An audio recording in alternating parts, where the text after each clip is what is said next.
લોકસભાની ચૂંટણીમાં મતદાન કરવા સુરત સરદાર માર્કેટ ખાતેથી 1000 થી વધુ મતદાતા ટ્રાવેલ્સ મારફતે રવાના થયા છે. પરવટ પાટિયાના રહેવાસીઓ ઉદયપુર ખાતે મતદાન કરવા રવાના થયા.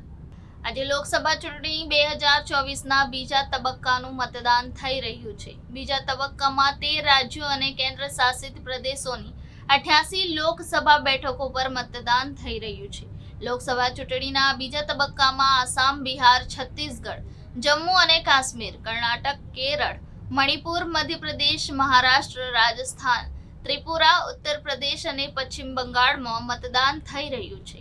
બીજા તબક્કામાં રાજસ્થાનની કુલ 13 બેઠકો પર મતદાન થવા જઈ રહ્યું છે, જેમાં ટોંક, સવાઈ માધોપુર, અજમેર, પાલી, જોધપુર, બાડમેર, જાલોર, ઉદયપુર, બાંસવાડા, ચિત્તોડગઢ, આજસમંદ, ભીલવાડા, કોટા, ઝાલવાડ, બારણ બેઠકોનો સમાવેશ થાય છે.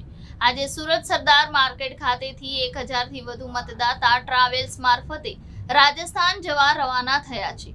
પરવટ પાટિયાના રહેવાસીઓ ઉદયપુર ખાતે મતદાન કરવા રવાના થયા.